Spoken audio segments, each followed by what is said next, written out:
Hello दोस्तों, आप सभी का स्वागत है आपके अपने YouTube channel enjoy learning with Amit में। आई होप कि आप सभी अच्छे होइएगा घर पे और पढ़ने में व्यस्त होइएगा। तो हमारे एमसीक्यू के सीरीज में जो हम लोग अगला चैप्टर लेकर के आए हैं, उस चैप्टर का नाम है डाइजेस्टिव सिस्टम। डाइजेस्टिव सिस्टम, पाचन तंत्र। तो ये है हमारा अगला चैप्टर, पाचन तंत्र। तो इस चैप्टर को अब हम लोग आगे कंटिन्यू करेंगे। आज हम लोग इसके क्वेश्चंस को देखेंगे। तो इस सीरीज में हमारे पास 50 क्वेश्चंस हैं और उसको हम लोग देखेंगे अभी।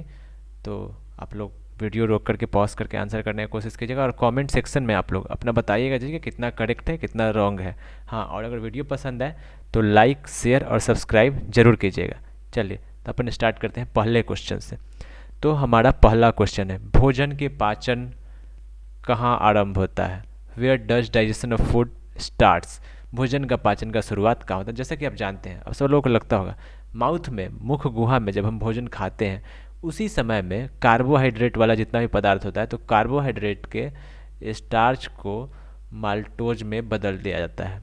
कार्बोहाइड्रेट के स्टार्च को माल्टोज में बदल दिया जाता है। ये किसके द्वारा होता है? तो ये होता है टाइलिन एंजाइम के द्वारा। टाइलिन एंजाइम के द्वारा। तो ये होगा कहाँ, शुरुआत कहाँ हो गया? मुख गुहा के अंदर ही भोजन का पाचन का शुरुआत हो जाता है। चलिए, अब नेक्स्ट क्वेश्चन अपन देखते हैं।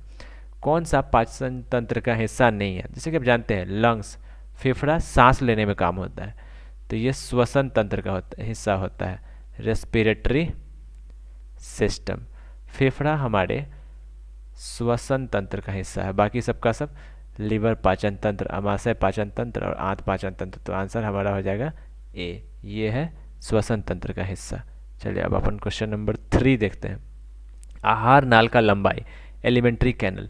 तो देखिए, एलिमेंट्री कैनल स्टार्ट होता है माउथ से, मुख गुहा से, और जाता है नीचे के रेक्टम तक, मलाशय तक, और इसका पूरा लंबाई ऑलमोस्ट 32 फीट होता है। तो ये आपको याद रखना पड़ेगा, लंबाई कितना होता है? 32 फीट। और देखिए, यही क्वेश्चन जो पहला बार मैंने बताया है कि निम्न में से कौन सा एंजाइम स्टार्च को माल्टोज में परिवर्तित कर देता है? तो इसको टाइलिन बोलते हैं। इसका एक और नाम होता है सैलिवरी एमाइलेज भी इसको कहते हैं। तो याद रखिएगा, कभी कभी ऑप्शन में हो सकता है कि टाइलिन नहीं दे करके सैलिवरी एमाइलेज दिया हो, तो आंसर आप लोग क्या टिक कीजिएगा? Amylase, salivary amylase. अब देखते हैं अपन 5 नंबर क्वेश्चन। स्वाद कलिका है, टेस्ट बर्ड्स। तो देखिए, ये होता क्या है स्वाद कलिका? तो ये टंग पे होता है, जीभ पे होता है, ठीक है। और देखिए, इसके ग्रुप को हम लोग पेपली कहते हैं, आप लोग जानते होंगे। तो ये सेरिब्रम से जुड़ा होता है। याद रखिएगा, स्वाद कलिका सेरिब्रम से जुड़ा हुआ होता है। नेक्स्ट, दांतों के अध्ययन को, तो साइटोलॉजी आप लोग जानते हैं, सेल के अध्ययन को कहते हैं। ऑस्टियोलॉजी, बोन्स के स्टडी को मैंने पढ़ा भी दिया ऑलरेडी, पिछले वीडियो में भी ये बात हुआ है। ओडोंटोलॉजी टीथ होता है, दांतों के अध्ययन के, ये हमारा आंसर हो जाएगा। अब हीमेटोलॉजी को देखिएगा तो ये ब्लड के स्टडी को बोलते हैं, ब्लड। वैसे हार्ट जो है, इसके स्टडी को हम लोग कार्डियोलॉजी बोलते हैं, cardiology. Okay, next question number 7। निम्न में से कौन सा मानव दांत का गुण नहीं है? अब पहले समझिएगा, थियोकोडोंट का क्या होता है कि मसूड़ा में गड़ा होना, ठीक है ना, मसूड़ों में होना, ठीक है। तो ये हमारा दांत होता है। तो थियोकोडोंट तो गुण हो गया। डाइफाडोंट मतलब 2 बार निकालना, ट्वाइस, तो 2 बार हमारा दांत आता है, एक बार मिल्क टीथ और एक बार परमानेंट। तो ये गुण भी हमारे दांत का है, मिल्क और परमानेंट। तो ये वाला बात भी सही है। अब हेट्रोडोंट का मतलब होता है ना कि एक से ज़्यादा प्रकार का। तो हमारा दांत कितना होता है? 4 टाइप्स का। तो ये भी सही है। होमोडोंट का मतलब होता है एक टाइप का। तो क्लियर था, आंसर यही हो जाएगा, हमारा दांत होमोडोंट नहीं होता है। अब क्वेश्चन है, कौन सा दांत वयस्कों में सबसे अधिक होता है? वयस्क मतलब एडल्ट। देखिए, वयस्क का फॉर्मूला होता है 2123/2123। बस ये इंसीजर होता है, ये केनाइन होता है, ये प्रीमोलर और मोलर। तो मोलर टीथ जो है ना, देखिए यहाँ पे कितना हो गया? 3 और 3 6, डबल कर देते हैं, तो मोलर्स जो है एडल्ट्स में आपका 12 हो जाएगा। इंसीजर को देखिएगा तो ये कितना हो जाएगा? इंसीजर जो है 4 जोड़ के आ रहा है, डबल कर लीजिए 8। केनाइन कितना है? 2 आ रहा है, डबल कर लीजिए 4। और फिर प्रीमोलर भी आ जाएगा, 8 जोड़ करके टोटल 32 हो जाएगा, 32 हो जाएगा, ठीक है। अब आगे देखते हैं 9 नंबर क्वेश्चन पर। हाथी का टस्क क्या होता है? देखिए, हाथी का जो बाहर निकला हुआ दांत होता है उसको हम लोग इंसीजर कहते हैं, ये बात याद रखिएगा। क्या कहते हैं? इंसीजर। शेर के दांतों की संख्या, तो इसमें तो कोई ट्रिक है नहीं, इसको ये रटना ही पड़ेगा आपको, 30 होता है। शेर के दांतों की संख्या कितनी होती है? 30 होती है, इस बात को आपको याद रखना पड़ेगा। अगला, हमारे शरीर का सबसे कठोर एवं चमकीला भाग, तो ये इनामेल होता है। इनामेल इसलिए ना कि इसमें वाटर जो है, पानी का मात्रा ये ऑलमोस्ट इक्वल टू 0% होता है, इसलिए यह सबसे कठोर एवं चमकीला भाग होता है। अब दांत का कौन सा भाग मस्तिष्क से जुड़ा रहता है? तो ये पल्प है, सबसे अंदर वाला भाग होता है पल्प। यही भाग ब्रेन से जुड़ा रहता है। इसको हम लोग नर्व भी कहते हैं, नर्व, क्योंकि इसमें ब्लड सप्लाई होता है, याद रखिएगा,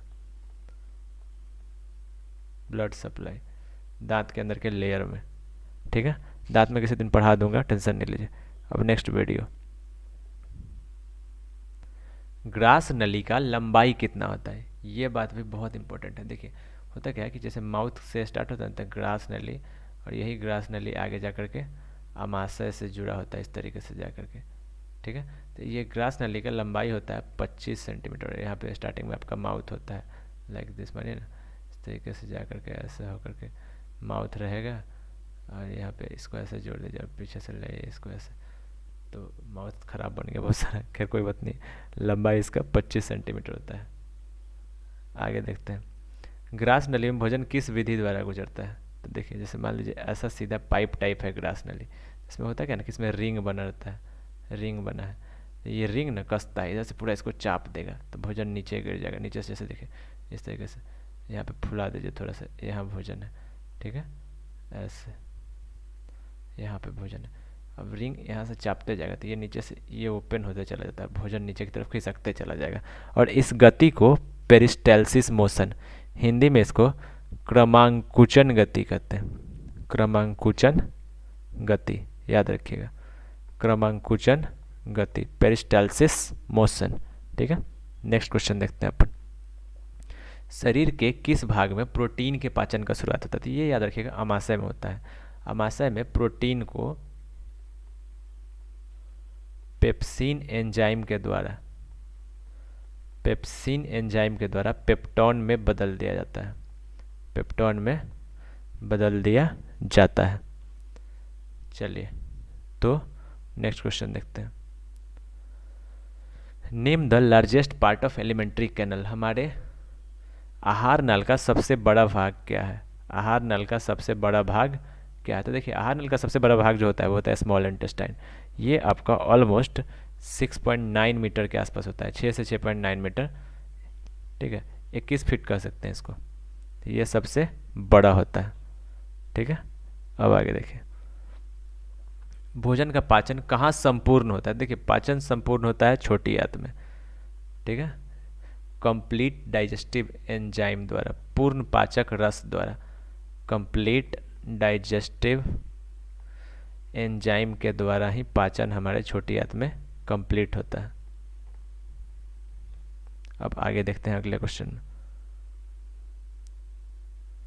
what is the function of bile juice secreted bye liver? पित्त रस का कार्य क्या है? तो पित्त रस ना, देखिए क्या होता है अमाशय में, जैसे ये देखिए इस तरह से होता है, ये आपका हो गया ग्रास नली, यहाँ से इस तरीके से निकला रहता है अमाशय, इस तरह से होता है छोटी आंत और बड़ी आंत। तो इस तरह से होता है क्या ना, देखिए अमाशय के अंदर ही HCl सेक्रेट होता है, हाइड्रोक्लोरिक एसिड। तो हाइड्रोक्लोरिक एसिड जब अमाशय में सेक्रेट होता है तो यहाँ पे लीवर आपका होता है, इस तरीके से लीवर। तो क्या होता है ना कि यहीं से लीवर न अपने बाइल जूस भेजता है, तो इस HCl के अम्लीय प्रभाव को ये क्षारीय प्रभाव के साथ ख़त्म करता है। तो ये भोजन को क्या करता है? क्षारीय बनाता है। ओके, अब 19 नंबर देखिएगा। छोटी आंत के किस भाग में भोजन का अच्छा, निम्न में से किस भाग में भोजन का अवशोषण होता है? तो पाचन और अवशोषण दोनों ही छोटी आंत में होता है, याद रखिएगा। नेक्स्ट क्वेश्चन क्या है? The undigested food stored in the liver, liver में किस भोजन किस रूप में जमा होता है? Carbohydrate is called. देखिए, कार्बोहाइड्रेट जो हमारे लिवर में जमा होता है या फिर ग्लूकोज जो भी, अगर लिवर से है संबंधित और भोजन किस रूप में जमा होता है, तो आंसर ग्लाइकोजन कीजिएगा, यहाँ ग्लाइकोजन। अब जनरली देखिएगा ग्लूकोज को ना, एक्स्ट्रा ग्लूकोज हो जाता है हमारे शरीर में, उसको इंसुलिन बदल देता है ग्लाइकोजन में। बाकी कार्बोहाइड्रेट जो भी एक्स्ट्रा है उसको भी बदल देता है ये किस में, ग्लाइकोजन में, और यही स्टोर करके रखता है लीवर अपने पास में। नेक्स्ट क्वेश्चन देखिए, जठर रस किसके द्वारा स्रावित होता है। देखिए जठर रस जो है ना, ये जो डाइजेस्टिव गैस्ट्रिक जूस है, इसमें होता क्या है, HCl होता है, हाइड्रोक्लोरिक अम्ल, साथ में पेप्सिन होता है और रेनिन होता है। तो ये सारे का सारा चीज़ है अमाशय का, स्टोमैक का। तो स्टोमैक से जुड़ा हुआ देखिए, स्टोमैक में कोशिकाओं को स्टोमैक सेल्स बोलते हैं, अमाशय कोशिका। ठीक है, तो इसका आंसर ये हो जाएगा। अब अगला क्वेश्चन देखिए आप लोग, किस भाग में प्रोटीन के पाचन का शुरुआत, अभी मैंने बताया था ऊपर में, ये क्वेश्चन रिपीट हो रहा है। अमाशय में होता है पेप्सिन एंजाइम, प्रोटीन को बदल देता है, सॉरी प्रोटीन को बदल देता है, स्पेलिंग गलत हो गया, पेप्टॉन में। ये मैंने बता चुका हूँ इसलिए दोबारा से नहीं लिख रहा हूँ। एंजाइम जो है वो है पेप्सिन यहाँ पे, इस बात को आपको ध्यान रखना है। नेक्स्ट क्वेश्चन पे चलते हैं, 23। देख क्या है, in which part of small intestine digestion is completed and absorption starts, मतलब कि पाचन संपूर्ण हो जाए और दूसरा नहीं है, अवशोषण लिख लीजिएगा, अवशोषण, अवशोषण का शुरुआत होती है, ये होता है जेजनम में। ठीक है ना, इसको मध्य आंत भी बोलते हैं। ये सबसे लार्जेस्ट पार्ट होता है छोटी आंत का, largest part of small intestine, largest part of small intestine, ये छोटी आंत का सबसे बड़ा भाग होता है। साथ में ये मिडिल भाग भी होता है, बीच वाला भाग होता है। जो लोग पढ़े हुए इस चैप्टर को वो जानते होंगे। अगर चैप्टर पढ़ना है तो कमेंट कीजिए, उस चैप्टर को भी पढ़ाया जाएगा। पाचन का मार्ग जांचने के लिए किस यंत्र का, तो ये याद रखिएगा, स्पीडोमीटर से क्या मापते हैं, स्पीड मापते हैं। माइक्रोस्कोप से सूक्ष्म जीवों को देखते हैं, और इंडोस्कोप जो है इसी का यूज किया जाता है पाचन तंत्र का जांच करने के लिए डॉक्टर के द्वारा, किसका, इंडोस्कोप का। अब क्वेश्चन नंबर 25,